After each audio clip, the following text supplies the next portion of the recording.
FAR फार होता है तो MAT क्या होता है? माट या मैट? हो गई ना कंफ्यूज? आपका यही कंफ्यूजन दूर करने के लिए मैं ये वीडियो लेकर आई हूँ। आज मैं आपको 3 अक्षर वाले अंग्रेजी के शब्दों को पढ़ना सिखाऊंगी। इसमें मैं हमारे जो वॉवल्स हैं AEIOU इन सभी के बारे में बताऊंगी। आज हम केवल 3 अक्षर वाले अंग्रेजी के शब्दों को पढ़ना सीखेंगे। नेक्स्ट क्लास में मैं आपको आगे के शब्दों के बारे में बताऊंगी। तो वीडियो पसंद आएगी तो वीडियो को लाइक करके जरूर जाना। चैनल को सब्सक्राइब नहीं किया हो तो सब्सक्राइब भी कर लेना। तो चलिए शुरू करते हैं आज की क्लास। पहले देखते हैं वॉवल ए, यानी वॉवल ए से रिलेटेड जितने भी 3 अक्षर वाले शब्द हैं पहले हम उन्हें देख लेते हैं।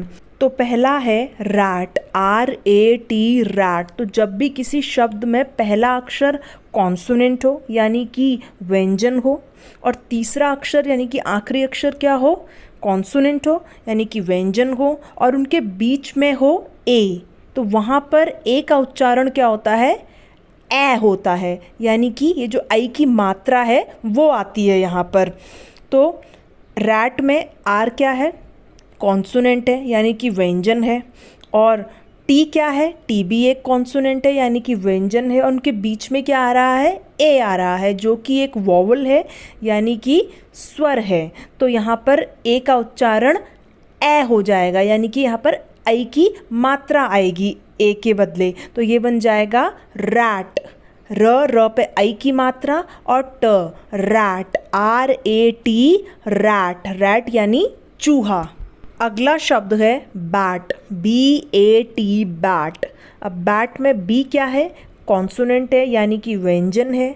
और टी क्या है? टी भी एक कॉन्सोनेंट है यानी कि वो भी एक व्यंजन है। और उसके बीच में क्या है? ए है। तो यहाँ पर भी ए का उच्चारण क्या हो जाएगा? ए हो जाएगा यानी कि आई की मात्रा आएगी ए के बदले। तो ये बन जाएगा बैट। ब पे आई की मात्रा फिर ट, बैट, BAT, बैट। बैट यानी चमगादड़। बैट को चमगादड़ भी कहते हैं और बैट यानी बल्ला भी होता है। अगला शब्द है कैट, CAT, कैट। कैट में भी सी क्या है? कॉन्सोनेंट है यानी कि व्यंजन है। और टी क्या है? वो भी हमारा कॉन्सोनेंट है यानी वो भी व्यंजन है। और उसके बीच में है ए, तो यहाँ पर ए का उच्चारण क्या हो जाएगा? ए हो जाएगा यानी कि आई की मात्रा आ जाएगी। तो ये बन जाएगा कैट। क पे आई की मात्रा, ट, कैट, CAT, कैट। कैट यानी बिल्ली। Fan, FAN, fan.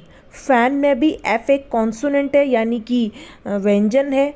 और एन क्या है? एन भी एक कॉन्सोनेंट है यानी कि व्यंजन है। और उसके बीच में है ए, तो यहाँ पर भी ए का उच्चारण क्या हो जाएगा? ए हो जाएगा। Fan, FAN, fan. फैन यानी पंखा। अगला है मैट, MAT, मैट। मैट में भी एम एक कॉन्सोनेंट है यानी कि व्यंजन है। और टी क्या है? टी भी एक कॉन्सोनेंट है यानी वो भी एक व्यंजन है। और बीच में है ए, तो यहाँ पर ए का उच्चारण भी क्या हो जाएगा? ए हो जाएगा। मैट, म पे आई की मात्रा, ट, मैट, MAT, मैट। मैट यानी चटाई। फिर है वैन, VAN, वैन। वैन में वी क्या है? एक कॉन्सोनेंट है यानी कि व्यंजन है। और एन क्या है? वो भी एक कॉन्सोनेंट है यानी वो भी एक व्यंजन है। और बीच में क्या आ रहा है? ए आ रहा है। तो यहाँ पर भी ए का उच्चारण क्या हो जाएगा? ए हो जाएगा। क्या हो जाएगा? ए। वैन, वो पे आई की मात्रा, no, van, VAN, van. Van यानी बंद गाड़ी जो होती है उसे हम वैन कहते हैं। अगला शब्द है फैट, FAT, फैट। फैट में भी एफ एक कॉन्सोनेंट है यानी कि व्यंजन है। टी क्या है? टी भी एक कॉन्सोनेंट है, वो भी एक व्यंजन है। और बीच में है ए, तो यहाँ पर भी ए का उच्चारण क्या हो जाएगा? ए हो जाएगा। Fat, FAT, fat. फैट यानी मोटापा या चर्बी। देखते हैं ए की ध्वनि आ कहाँ पर आती है। तो यहाँ पर भी वही चीज़ है कि जब भी 2 कॉन्सोनेंट्स के बीच में यानी कि 2 व्यंजनों के बीच में ए आएगा तो वहाँ पर ए की ध्वनि आ हो जाएगी। लेकिन यहाँ पर एक चीज़ डिफरेंट ये है कि जो आखिर वाला जो हमारा अक्षर होगा यानी 3 अक्षरों में से जो आखिर वाला अक्षर होगा वो आर होना चाहिए। अब जैसे कार है, CAR कार। कार में C क्या है? कॉन्सोनेंट है यानी कि व्यंजन है, और हमारा आखिर में क्या है? R है ना। और R क्या है?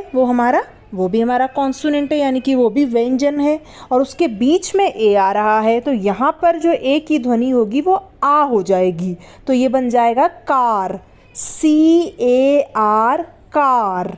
क्लियर है? कार यानी गाड़ी। अगला शब्द है फार, FAR फार। इसमें भी F क्या है? कॉन्सोनेंट है यानी कि व्यंजन है, और आखिरी शब्द क्या है? R है। R भी क्या है? कॉन्सोनेंट है यानी कि व्यंजन है, और बीच में है A। यहाँ पर A की ध्वनि क्या हो जाएगी? आ हो जाएगी। क्यों? क्योंकि पहला शब्द कॉन्सोनेंट है, आखिरी में R है, वो भी एक कॉन्सोनेंट है, बीच में A है, इसलिए ये A की ध्वनि आ हो जाएगी, तो ये बन जाएगा फार, FAR फार। फार का मतलब होता है दूर। फिर है बार, BAR बार। बार में भी B क्या है? कॉन्सोनेंट है यानी कि व्यंजन है, आखिर में R है, R भी एक कॉन्सोनेंट है यानी कि वो भी व्यंजन है, और बीच में है A, इसलिए यहाँ पर जो A की ध्वनि है वो आ हो गई है, बार, BAR बार। देखते हैं वॉवल E के बारे में। कहाँ पर E की ध्वनि ए होती है? तो जब भी दो कॉन्सोनेंट्स के बीच में यानी कि दो व्यंजनों के बीच में ई आएगा तो वहाँ पर ई की ध्वनि ए हो जाएगी। जैसे BED बेड, यहाँ पर बी क्या है? कॉन्सोनेंट है यानी कि व्यंजन है, और डी क्या है? डी भी एक कॉन्सोनेंट है यानी कि वो भी व्यंजन है, उसके बीच में क्या आ रहा है? ई आ रहा है, तो ई की ध्वनि क्या हो जाएगी? ए हो जाएगी। ब पे ए की मात्रा, फिर है ड बेड, BED बेड, बेड यानी बिस्तर। अगला है मैन, MEN मैन। इसमें भी एम क्या है? कॉन्सोनेंट है यानी कि व्यंजन है, और एन क्या है? वो भी हमारा कॉन्सोनेंट है यानी कि वो भी व्यंजन है, और बीच में है ई, तो यहाँ पर ई की ध्वनि ए हो जाएगी। Man, MEN man. जब एक से ज़्यादा पुरुषों के बारे में बात हो रही होती है तो वहाँ पर MEN मैन आता है, और एक होता है मैन, MAN वाला। तो जब एक पुरुष के बारे में बात होती है तो वहाँ पर मैन आता है, और यहाँ पर हम एक से ज़्यादा पुरुषों के बारे में बात कर रहे हैं तो यहाँ हम मैन का इस्तेमाल करेंगे, MEN मैन। क्लियर है? अगला है लेट, LET लेट। इसमें भी एल क्या है? कॉन्सोनेंट है यानी कि व्यंजन है। टी क्या है? टी भी हमारा कॉन्सोनेंट है यानी वो भी व्यंजन है। बीच में है ई, तो ई की ध्वनि क्या बन जाएगी? ए बन जाएगी। Late, LET late. लेट का मतलब होने देना। फिर है पेट, PET पेट। पेट में भी पी क्या है? कॉन्सोनेंट है यानी कि व्यंजन है, और टी क्या है? टी भी हमारा कॉन्सोनेंट है यानी वो भी व्यंजन है। बीच में ई है तो ई की ध्वनि बन जाएगी ए, पेट, PET पेट। पेट यानी पालतू, पालतू जानवर को पेट कहते हैं। Ten, TEN ten. टेन में भी टी एक कॉन्सोनेंट है यानी कि व्यंजन है, और एन क्या है? एन भी एक कॉन्सोनेंट है। बीच में ई है तो ई की ध्वनि ए बनेगी। Ten, TEN ten. टेन यानी 10। Met, MET met. मेट में भी एम एक कॉन्सोनेंट है यानी कि व्यंजन है, और टी क्या है? टी भी एक कॉन्सोनेंट है यानी कि वो भी एक व्यंजन है। बीच में ई है तो ई की ध्वनि ए बन जाएगी। Met, MET met. मेट यानी मुलाकात की। देखते हैं वॉवल आई के बारे में, यानी आई की ध्वनि छोटी ई कब निकलती है? तो यहाँ पर भी वही चीज़ है, जब दो कॉन्सोनेंट्स के बीच में यानी दो वॉवल के बीच में आई आएगा तो वहाँ पर आई की ध्वनि छोटी ई आएगी। जैसे सिम, SIM सिम। सिम में भी एस क्या है? कॉन्सोनेंट है यानी कि व्यंजन है। एम क्या है? एम भी एक कॉन्सोनेंट है यानी वो भी एक व्यंजन है। बीच में आई है तो यहाँ आई की ध्वनि छोटी ई आएगी, तो ये बन जाएगा सिम, SIM सिम। अगला है पिन, PIN पिन।